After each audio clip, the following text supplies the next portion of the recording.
welcome to The Traveling Introvert. Today I'm going to talk about co-working spaces.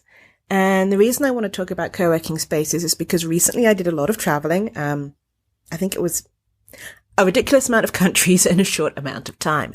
And I love to explore the different co-working spaces that might be available. And most co-working spaces have a free offer or a free day or an hour, or they'll show you around. And so there was one co-working space that I went to in Wellington in New Zealand. And they knew I was coming. They were having an open week where they were giving out free co-working spaces and open hot desking for the week. And you had to sign up to go. So they knew you were coming. And you had to say which days that you were going to come in. So they have this information on me already. I enter the co-working space. No one is at reception. I look around and okay. But there is an iPad there for you to sign in. So I go ahead and I sign in. There's a place that very blatantly says hot desk. So I go and sit myself down and I see the Wi-Fi code and use that and start working. I don't put my headphones in. I don't do all the usual things that I do when I just want to sit down and work, just because I wanted to be open to someone to come up to me and welcome me to the co-working space and show me where everything was. And this was about 10 a.m. At 1 o'clock, I get hungry. I see there's someone at reception. She sees me, but doesn't say anything. I kind of look around. I see people taking water. So I scramble around and I kind of find a cup eventually and so on and so forth. I then go out, get lunch, come back in. People are cooking because in this particular co-working space, there is a full-on stove. So people are cooking. I sit and kind of eat lunch with a toothpick because I can't find the knives, forks, spoon, any cutlery, and I haven't been shown round, and I'm quite frankly too nervous to go and say anything. So yes, I know part of this is my own fault, but move on to another couple of hours in the day. It's now 4:45, and the receptionist finally comes up to me and he's like, "Oh, hey, are you such and such?" And I'm like, "Yes, I am." It's like, "Oh, I saw that you checked in, but welcome to the co-working space, and I hope you found everything okay." And that was it. At no point did I get told where the bathrooms were, what the facilities were of the co-working spaces. Was there quiet rooms? Was there Skype rooms?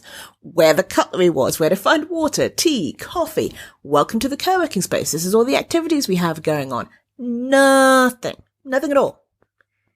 I'd come in, been there for an entire day, been ignored by reception, felt uncomfortable enough that I didn't want to ask where the cutlery was, and that was it. And this was their open house week. Like knew people were coming in, they were expecting people to come in, there was events going on, and basically they ignored me. And glutton for punishment, I went back for a second day. And I got ignored again. And it's not like this co-working space was super busy and couldn't have seen me. I was the only non-white person there. I kind of stick out.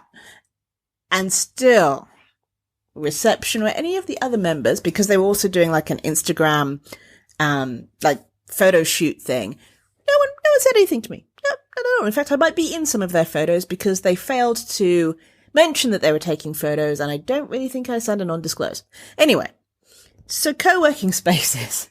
When you are having an open event, try and be welcoming, especially as you had my information in advance. I then checked in on the iPad, and somehow your receptionist did not notice this, did not come and find me, did not make me welcome, did not show me where everything was.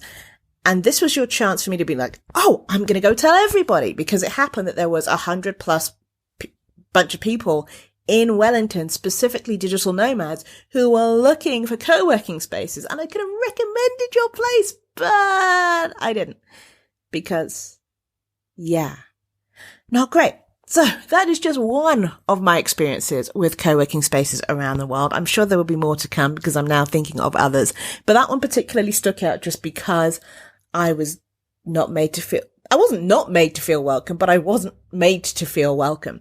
I'd love to know if you have any co-working space stories, or what would make a really good co-working space for you.